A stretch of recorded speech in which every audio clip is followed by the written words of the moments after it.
soul dwelling in two bodies.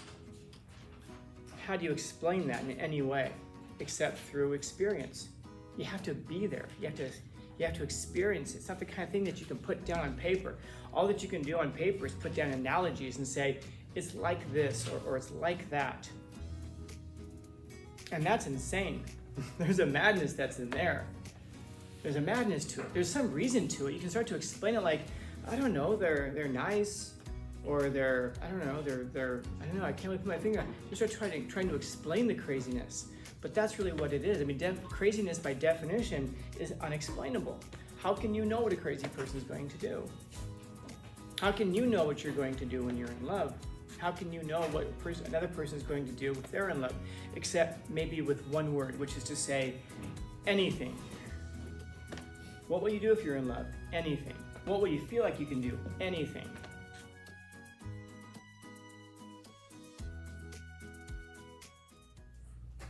I ask the question, like, if you can really deserve love, because like how you answer these things, they might seem like really, like I've heard them as 5-year-old questions. So what I mean by that, I think you know, is that this is the kind of stuff that a 5-year-old will say, why?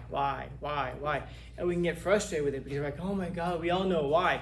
It isn't exactly true that we know why. Like, is it true that a person deserves love? I don't know that that's true that a person deserves love. And if you walk around, by the way, believing that people deserve love, then you might walk around thinking that you deserve love. And if you think that you deserve love, what happens when someone gives it to you? You can't really appreciate it because you deserved it.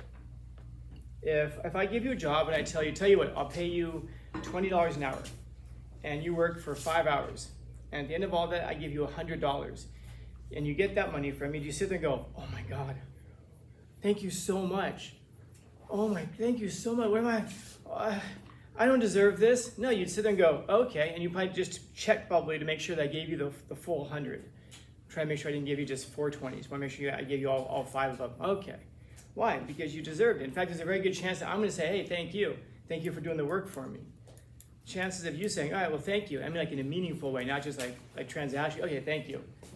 In other words, you aren't really going to appreciate it because you earned it. You deserve it.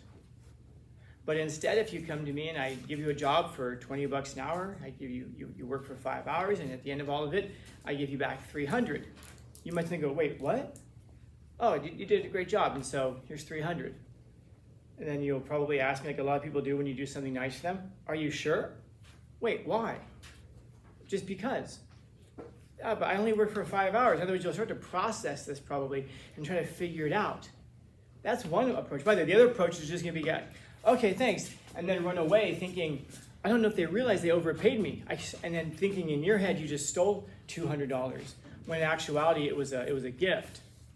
My point is that we can appreciate gifts in ways, we can be grateful for gifts in ways that we can't be grateful for things that we earned and we deserve.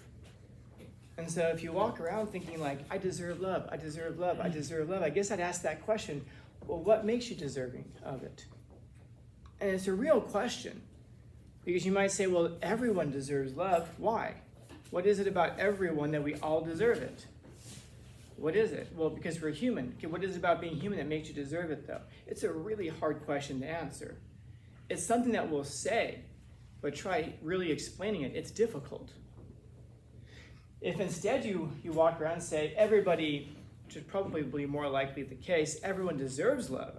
Everybody wants love. Well, true. But if someone gives you that love, then now you can start to appreciate it the same way that you can appreciate being given $300 when you only really deserved 100 of it. Because it's a gift now. You can be grateful for it because you got more than what you deserved out of it.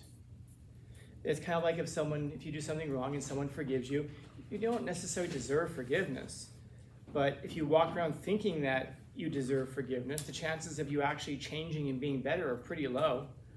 But if you realize, I don't deserve forgiveness, but someone forgave me anyway, well, then the chances of you actually changing and being better go up dramatically. It all has to do with your view of it.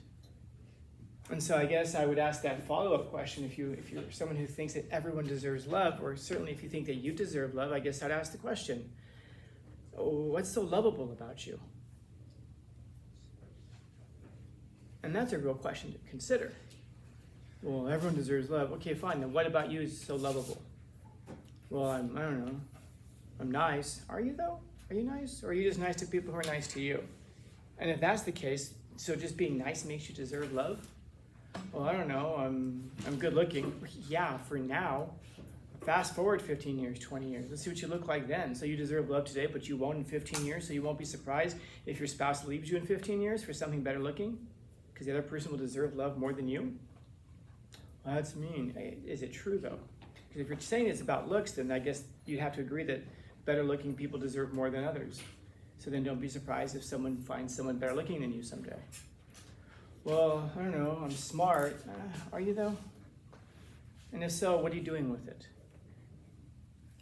In other words, a lot of people would struggle to really fully explain an answer to that question. What is so lovable about you? And hear the tone with which I'm asking it. What's so lovable about you?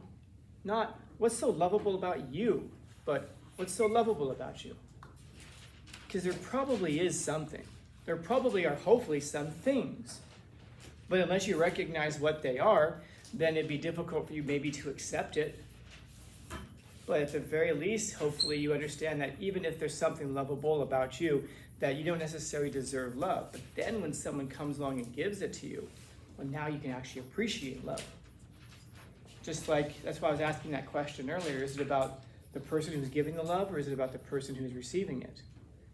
Because you can find that you can love people who don't really deserve love. I mean, heck, I see it all the time. You can see people, I'm sure some of you guys know people who are in relationships where one person absolutely loves the other person. You can't figure out why. Everyone sees those red flags being waved around. Everybody sees what who the other person is. And if that's the case, well then it isn't really about the object that's being loved. It's about the person who's giving the love. And if that's the case, then you recognize that love, therefore, is a gift. It isn't a wage. It isn't a salary that you deserve, that you earn. But that's a good thing, because then when someone comes along and they give you that love, you can go, really? Why? I only deserved 100. Why'd you give me 300? Well, I don't understand. Why? Are you sure? And you may spend your whole life asking the other person, you love me? Are you sure? And you may even find yourself asking a question, why? Why do you love me? And you might have by the way, if somebody ever asks you that, you might have a lot of difficulty answering that question. Why do you love me? I don't know. When did you start loving me? I don't know. And you'll ask stupid questions, or I shouldn't say stupid questions. You'll be asked silly questions. Things like, would you love me if I was a worm? That was a question that a student got very angry about year before last. I brought this up in one of my classes. I said that somebody will ask you that question. Would you love me if I was a worm? And someone asked, what would you say? I said, absolutely not. You can't love a worm. Besides, you're not a worm. I couldn't imagine loving anybody but you. So no, I couldn't love you if you were a worm. You wouldn't be you. And the student got very angry about that. And he talked about it after class, and he was saying, the point of the question is just to be reassured that there's unconditional love. But if love is unconditional, well then again, it isn't necessarily deserved. You can't really be grateful for it. It's difficult. And so it begs that question, what is it? Like what is it about a person that's lovable? And most of the time you really can't explain it. It's like asking a person, when did you fall in love with somebody?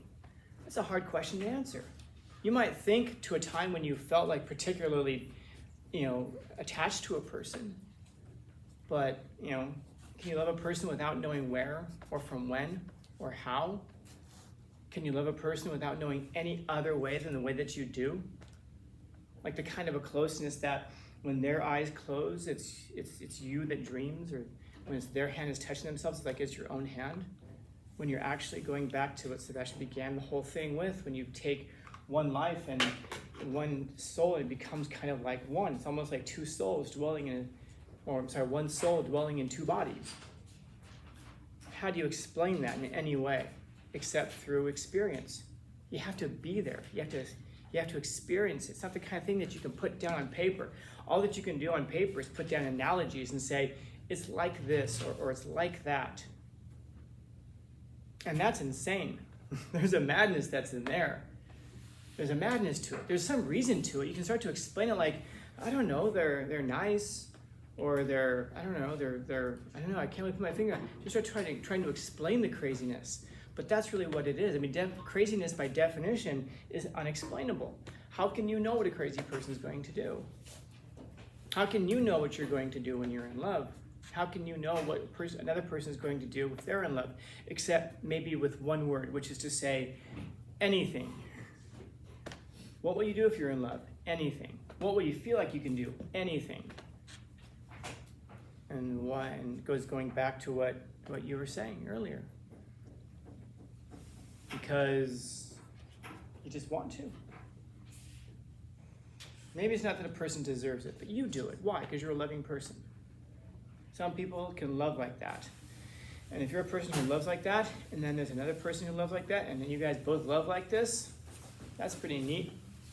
But if you get two people who love differently, it's just like the tunes just don't fit the chords.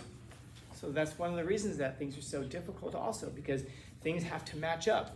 Love isn't Build-A-Bear. You can't just say, I want a person who's like this, and this. And that's a lot of times why love really is a desperation. It's a hope. It's a hope that this person and you are going to match up in some way. Because that is the thing that people want more than anything, to be loved. And to be loved, by the way, in order to be loved, you have to be understood.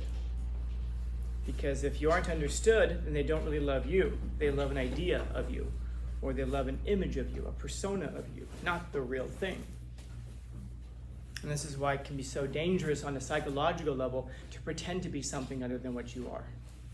Because if you're putting forth this like great friend of yourself, and you're pretending to be something so much more than what you are, there's a danger that the person's going to fall in love with that persona, that image, not the real you. And then over time, you might start to reveal the real you. But then don't be disappointed. It's not that there's a disappointment in you. It's a disappointment that the you is different from who you presented yourself to be. There's probably not much, well, there's probably lots wrong with you, if you really do recognize it. I think we all kind of recognize that intuitively. There's something wrong with all of us. And so I guess it goes back to that question. If you can see that in yourself and still be loved, then you can really, really appreciate it. There's a real gratefulness, there's a real gratitude that can be there in a way that can't be there. The person loves the fake you can't appreciate it. And so I guess sort out that madness, maybe? Sort out the reason.